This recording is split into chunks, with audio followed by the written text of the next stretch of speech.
Dans cette vidéo, je vais vous présenter le menu paramètres de la boutique et le sous-menu paramètres généraux. Donc je ferai un ensemble de vidéos sur tous les paramètres que vous pouvez retrouver ici, ainsi que les paramètres avancés. Mais là on va rester un petit peu sur paramètres généraux qui contient donc la liste des principaux paramètres de votre boutique. Alors faites attention lorsque vous modifiez les paramètres de bien faire en sorte que vous soyez au courant de ce que vous êtes en train de modifier. S'il y a quelque chose que vous ne connaissez pas ou que vous ne maîtrisez pas, laissez les paramètres par défaut. Donc dans les paramètres généraux, vous allez avoir la possibilité d'activer le SSL. Le SSL, c'est le protocole HTTPS qui permet d'avoir une navigation plus sécurisée sur le site web, notamment en chiffrant les données qui transitent. Donc c'est important d'avoir un domaine en SSL. C'est important pour la sécurité, mais c'est aussi un critère maintenant pour Google pour mieux référencer un site. Vous avez un paramètre ici qui permet d'améliorer la sécurité du front office, qui est coché par défaut. Donc ça, vous laissez à oui, sauf si vous avez vraiment une bonne raison de passer à non.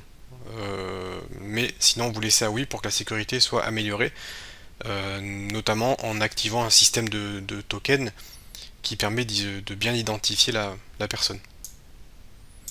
Est-ce que vous voulez autoriser ou pas les iframes dans les champs HTML? Donc autoriser des iframes peut, dans certains cas, induire des soucis de sécurité. C'est pour ça que c'est désactivé par défaut. Mais si jamais vous avez vraiment besoin d'avoir un iframe dans un champ HTML, vous pouvez activer cette propriété.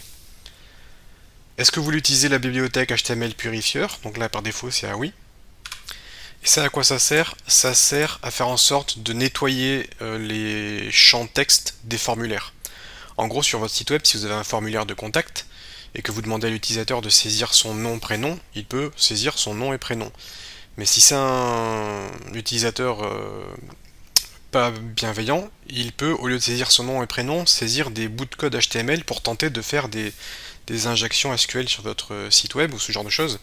Donc là, ça permet de supprimer tous les caractères indésirables dans les champs des formulaires.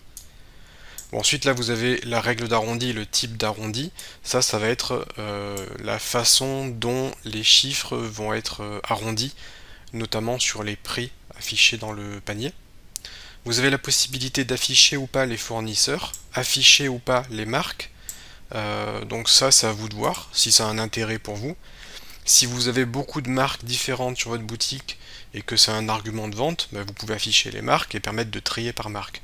Après, si ça n'est pas votre cas et que vous vendez juste un produit unique ou une marque unique sur votre boutique, ça n'est pas nécessaire. Est-ce que vous voulez afficher ou pas les meilleures ventes? Ça, si vous laissez par défaut à oui, ça affichera une page avec les meilleures ventes donc sur votre boutique. Et est-ce que vous voulez activer le multi-boutique? Par défaut, c'est un non.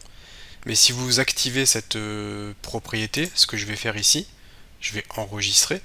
Si on active la multi-boutique, eh bien on va justement passer en mode multi-boutique, c'est-à-dire qu'on va pouvoir avoir plusieurs boutiques qui fonctionnent avec le même back-office.